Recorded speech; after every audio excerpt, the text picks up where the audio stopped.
Hi, what you're going to see now is a demonstration on how to use the Oxymed Mini Oxygen Concentrator.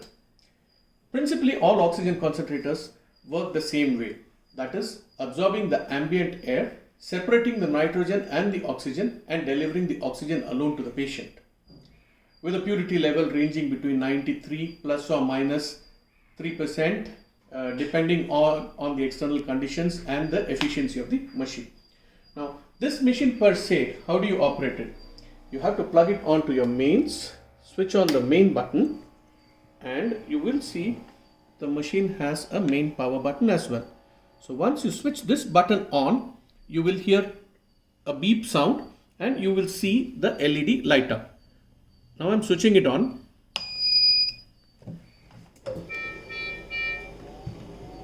You see the LED is already running and the machine has already started producing oxygen. But before this, we also have to have one more step in mind.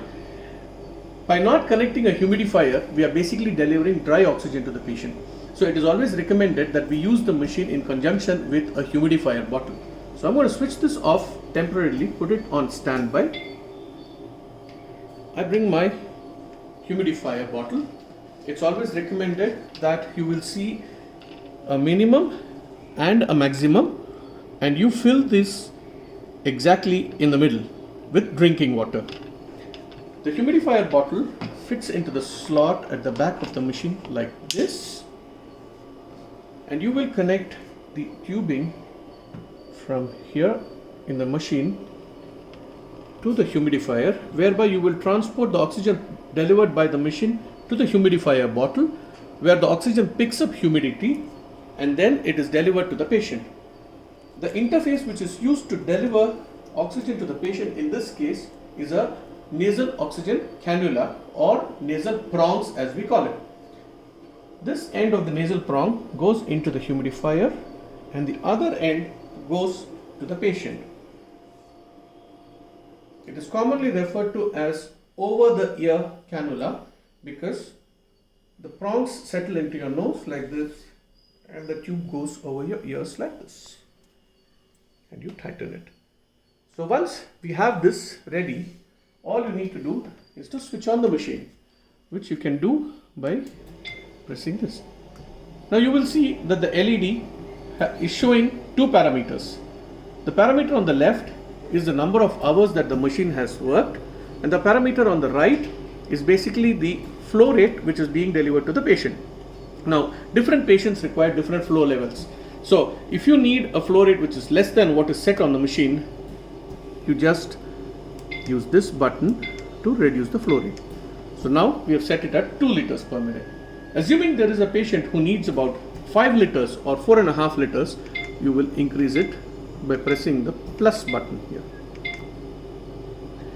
You will see as you increase and decrease the flow rate here, there is this flow meter bottle here which will also show you the ball which raises up and down. So I will show you now by reducing it. You see that? I reduced it to 4, it has gone down to 4. I reduced it to 3.5, it has gone to 3.5. I reduced it to 3, it has gone to 3. To switch off the machine, all you need to do is to make use of the main button, press it once, and it goes into a standby mode. And once it is into a standby mode, you will still hear the compressor running at the back, which you will have to switch off by pressing the main button. So that's about it as far as the working of this machine is concerned. The other thing which one needs to be very careful about is the maintenance of the machine. At the end of the day, the oxygen concentrator is a mechanical device and it needs its own rest. So it is recommended that you can use it continuously for about 6 to 8 hours and then give it a rest of about 2 hours and then restart using the machine. In terms of basic maintenance which you can do yourself at home, there are 2 filters at the back of the machine which work pretty much like the air conditioner filters at home. So as they draw the ambient air, they are filtering all the dust particles and the bacteria and the viruses, and they tend to get clogged. So the first one, if you press this, you can release this bracket. You will see that there is a black color filter here. Over a period of use, you will see that this has turned brown. That is basically because of all the dust particles. So you can remove this, just dust it the way you do it for an air conditioner filter, put it back in place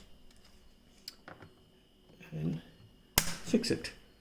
Similarly, there is a second filter which is a bacterial viral filter, and this filter also tends to get clogged, but this can withstand about 2 to 3 months of usage. Then the same thing happens on this surface. You can then just dust this surface, put the filter back in place and click.